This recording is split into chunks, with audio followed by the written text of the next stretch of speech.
Assalamualaikum warahmatullahi wabarakatuh. Kisah Nabi Ilyas alaihissalam. Nabi Ilyas adalah keturunan keempat Nabi Harun alaihissalam dengan nama lengkap Ilyas bin Pinhas bin Ajar bin Harun bin Imran bin Kahit bin Aziz bin Lawai bin Yakub bin Ishak bin Ibrahim alaihissalam. Nabi Ilyas diutus oleh Allah Subhanahu wa Ta'ala untuk mengingatkan kaum Bani Israel yang membangkang karena menyembah berhala dan tidak mau menyembah Allah Subhanahu wa Ta'ala. Nabi Ilyas berdakwah agar umatnya meninggalkan kebiasaan buruknya, yaitu menyembah berhala. Kaumnya tidak pernah menghiraukan ajakan Nabi Ilyas, padahal Nabi Ilyas sudah berulang kali mengingatkan. Kaum tersebut tidak peduli dengan ajakan yang disampaikan Nabi dan Rasulnya. Mereka tetap hidup berfoya-foya, bermewah-mewahan dan menghamburkan harta, bahkan terang-terangan menciptakan Tuhan baru. Mereka menyembah berhala yang terbuat dari emas dan diberi nama Baal. Baal dianggap oleh mereka sebagai tempat perlindungan, tempat meminta serta memohon pertolongan. Kaumnya ini rela mendaki gunung demi memohon kepada Baal, karena mereka menempatkan Baal di atas gunung Karmal seperti dikisahkan dalam Al-Quran surat As-Saffat ayat 123. Nabi Ilyas khawatir kejadian dari kaum Bani Israel ini membuat Allah murka. Nabi Ilyas selalu mengingatkan agar umatnya terhindar dari kemusyrikan. Sudah 3 tahun tidak ada hujan di lingkungan kaum Bani Israel. Dan Nabi Ilyas pun mendapatkan wahyu dari Allah. Hai Ilyas, pergilah kepada mereka dan beritahukanlah bahwa tidak lama lagi akan turun hujan di Bani Israel ini. Maka Nabi Ilyas pun mendatangi mereka, tetapi mereka tetap saja membangkang dan malah mengatakan Nabi Ilyas si pengacau. Nabi Ilyas pun menjawab, saya bukan pengacau, justru kalianlah. Mengapa menyembah berhala Baal?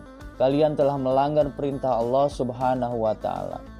Nabi Ilyas langsung berdoa kepada Allah Subhanahu wa Ta'ala, ya Allah, hentikan musibah kekeringan ini. Musibah pun berhenti dan Allah menurunkan hujan kepada Bani Israel. Berhari-hari kaum Bani Israel hidup bahagia karena mendapatkan anugerah hujan setelah sekian lama kekeringan. Perekonomian mereka pun kembali pulih dengan adanya kenikmatan yang diberikan Allah tersebut. Justru mereka tidak bersyukur. Mereka kembali durhaka kepada Allah Subhanahu wa Ta'ala dan kembali melakukan kemaksiatan. Kaum Bani Israel kembali menyembah Baal. Akhirnya kaum Bani Israel pun kembali ditimpa musibah yang lebih berat, yaitu gempa bumi yang dahsyat. Mereka pun gelimpangan dan tidak bernyawa lagi. Nabi Ilyas alaihissalam dan orang-orang beriman selamat dari musibah tersebut karena sudah terlebih dahulu meninggalkan negeri tersebut.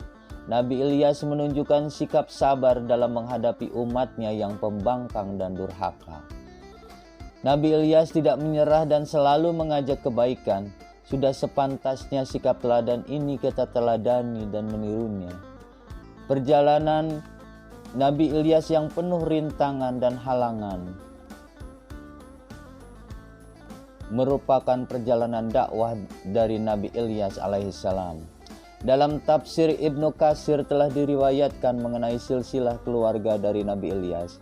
Berawal dari kisah Nabi Harun yang merupakan leluhur dari Nabi Ilyas. Harun diangkat menjadi nabi oleh Allah Subhanahu wa Ta'ala pada masa Nabi Musa.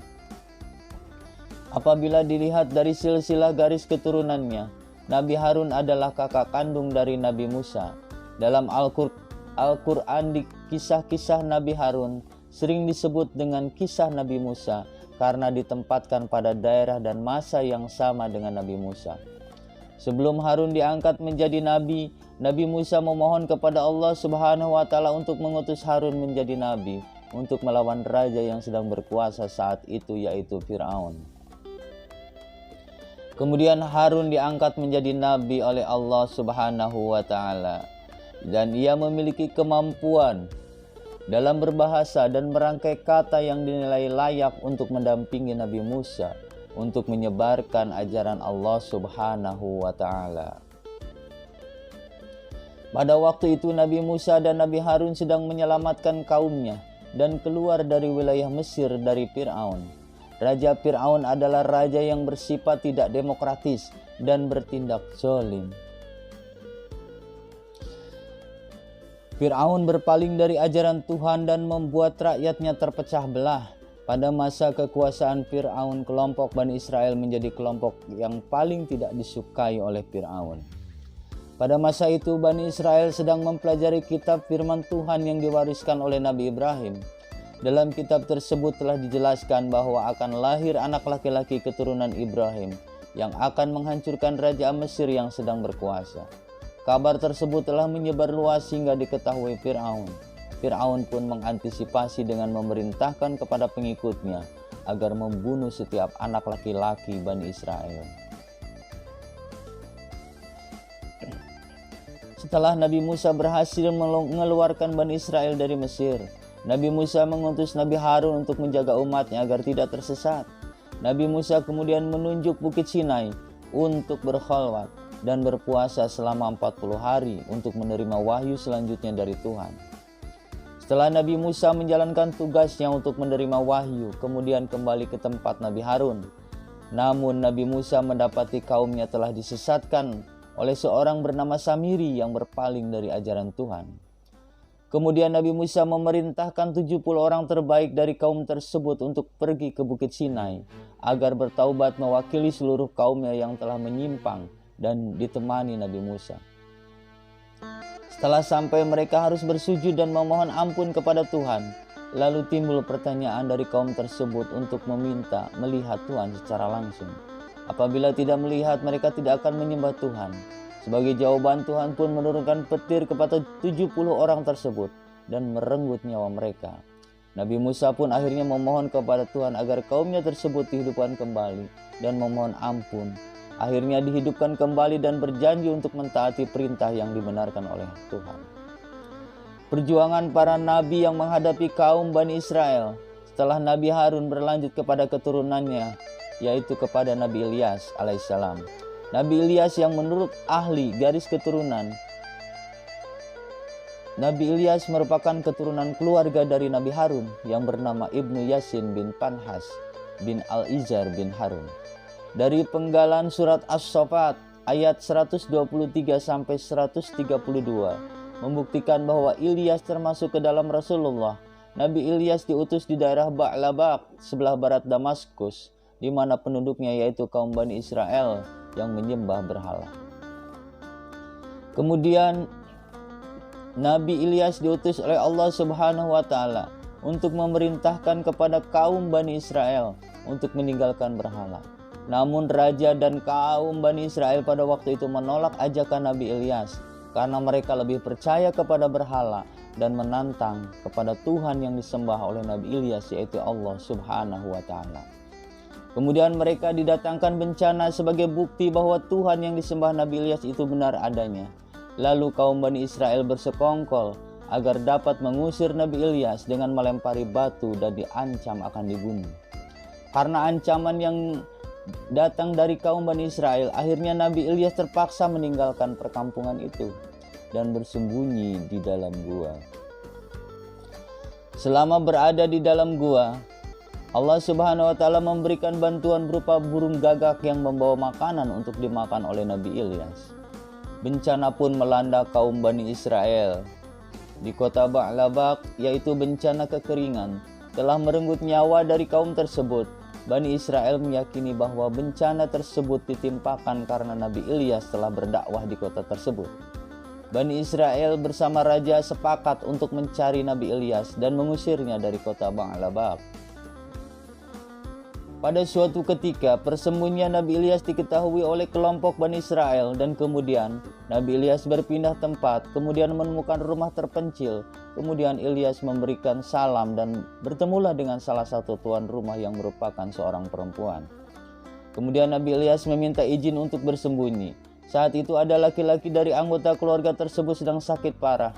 Kemudian Nabi Ilyas berdoa kepada Tuhan untuk kesembuhan anggota keluarga tersebut. Akhirnya anggota keluarga yang sedang sakit tersebut sembuh. atas izin Allah Subhanahu wa taala. Dan ternyata anggota yang sakit tersebut adalah Ilyasa yang tidak lama setelah itu diangkat menjadi nabi setelah belajar bersama Nabi Ilyas, kemudian mengikuti ajaran Nabi Ilyas dan ikut berdakwah bersamanya. Beberapa tahun Nabi Ilyas dan Ilyasa melanjutkan dakwahnya di Ba'labak.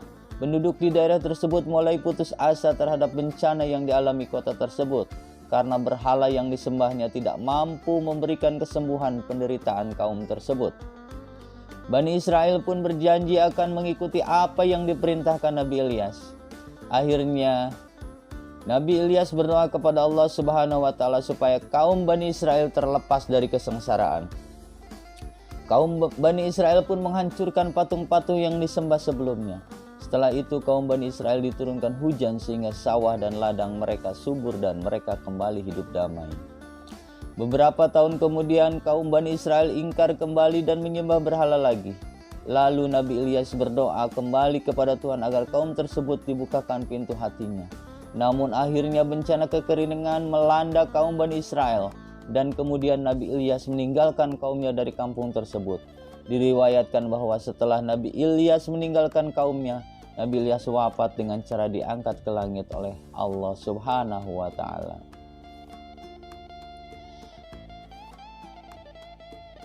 Kisah lain mengenai nabi yang tak terhitung jumlahnya dapat kita temukan pada buku Kisah Para Nabi karya Imam Ibnu Katsir yang merupakan seorang ulama besar yang memiliki dedikasi tinggi dalam menjaga kemurnian riwayat dan sumber rujukan yang sahih dalam menuliskan karyanya.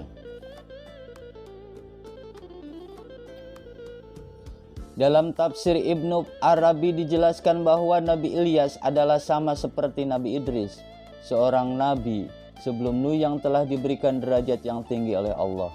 Dia terletak di hati 7 benda samawi atau aflak yang merupakan matahari atau falak asyam. Dia dikirimkan ke perkampungan Baalbek. Baal artinya nama sebuah berhala, Bek artinya penguasa di tempat tersebut. Berhala Baal menjadi istimewa bagi penguasanya. Ibnu Arabi menjelaskan ketika Nabi Ilyas sedang diperintahkan oleh Allah Subhanahu wa taala untuk berdakwah di kota Baalbek. Ibnu Arabi menggunakan kalimat yang multitafsir. Tidak semua masyarakat mengerti artinya.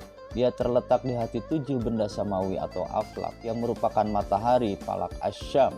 Namun Ibnu Arabi tidak menghilangkan aspek-aspek dari sejarah, tetapi kendala bahasa membuat masyarakat luas memungkinkan tidak dapat mengerti apa yang dimaksudkan dalam tafsir ini. Mukjizat Nabi Ilyas alaihissalam yang pertama yaitu dapat membangkitkan orang yang sudah meninggal. Ketika musim kemarau yang sangat panjang, Nabi Ilyas bertemu dengan seorang wanita tua yang sedang membawa sedikit air dan gandum. Air dan gandum tersebut akan diberikan kepada anak yang sangat kelaparan. Kemudian Nabi Ilyas meminta kepada wanita tersebut untuk membawa air dan gandum kepadanya. Nabi Ilyas kemudian berkata bahwa air dan gandum tersebut akan selalu ada atas izin Allah. Akhirnya wanita tersebut menghampiri Nabi Ilyas dan membawa sedikit air dan gandum. Tidak lama kemudian ucapan Nabi Ilyas dibenarkan oleh Allah. Air dan gandum yang dibawa oleh wanita tua tersebut meskipun sudah dimakan akan kembali penuh. Namun sayangnya, sang anak meninggal terlebih dahulu sebelum dapat memakan apa yang dibawa oleh ibunya. Kejadian itu membuat wanita yang sudah tua tersebut sangat sedih, sehingga Nabi Ilyas berdoa kepada Allah agar menghidupkan kembali anak dari wanita tua tersebut. Allah mengabulkan doa Nabi Ilyas dan anak itu pun kembali hidup sehingga bisa memakan apa yang dibawakan ibunya. Mukjizat yang kedua yaitu dapat berlari kencang mendahului kereta milik Raja Arab. Ketika Nabi Ilyas mendapat serangan dan dikejar dari kaum Bani Israel, Nabi Ilyas lari sangat kencang sehingga dapat mendahului kencangnya kereta milik Raja Arab. Kemudian mukjizat yang ketiga yaitu mendatangkan kemarau yang panjang dan hujan. Nabi Ilyas memiliki mukjizat dapat mendatangkan kemarau panjang dan hujan atas izin Allah Subhanahu wa taala. Saat itu Nabi Ilyas diutus oleh Allah untuk mengajak kaum Bani Israel agar menyembah Allah dan bukan menyembah berhala. Saat itu Nabi Ilyas diutus oleh Allah untuk Nabi Ilyas berdoa meminta didatangkan siksa bagi kaum Bani Israel. karena membangkang tidak mau menyembah Allah. Akhirnya Allah memberikan azab berupa kemarau yang panjang. Setelah kemarau panjang tersebut, Allah mendatangkan hujan berkat doa Nabi Ilyas alaihissalam. Mukjizat yang selanjutnya yaitu mampu bertahan hidup dalam kemarau yang panjang. Meskipun terjadi kemarau yang sangat panjang, Nabi Ilyas dapat bertahan hidup dengan pertolongan yang Allah berikan. Waktu itu ketika Nabi Ilyas bersembunyi di dalam gua dari kejaran kaum Bani Israel, atas izin Allah, ada seekor burung gagak yang membawakan makanan untuk Nabi Ilyas yang tengah bersembunyi di dalam gua. Mukjizat yang kelima yaitu selamat dari kejaran istri Raja Arab yang kejam. Raja Ahab yang kejam. Saat istri dari Raja Ahab mengetahui bahwa berhala yang disembahnya telah dihancurkan oleh Nabi Ilyas, istri Raja Ahab sangat marah dan bersumpah akan menangkap serta membunuh Nabi Ilyas. Istri Raja Ahab dan prajuritnya pun mencari keberadaan Nabi Ilyas. Saat itu Nabi Ilyas tengah bersembunyi di dalam gua dan persembunyiannya telah diketahui oleh istri Raja Ahab.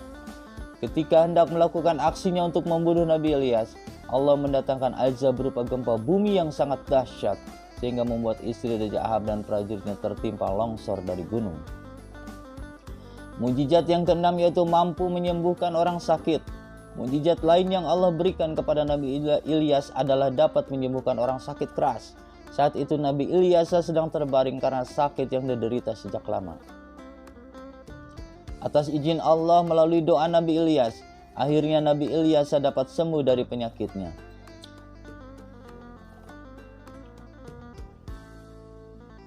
Keistimewaan Nabi Ilyas yaitu yang pertama sabar.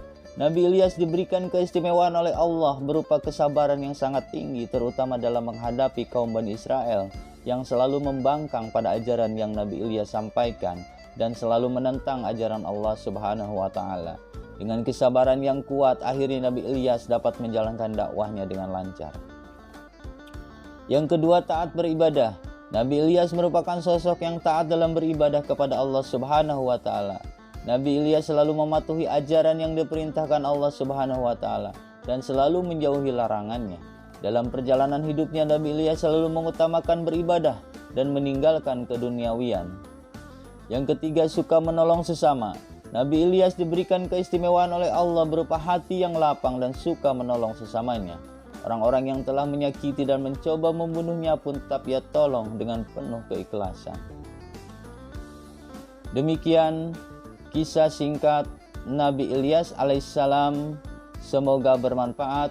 Wassalamualaikum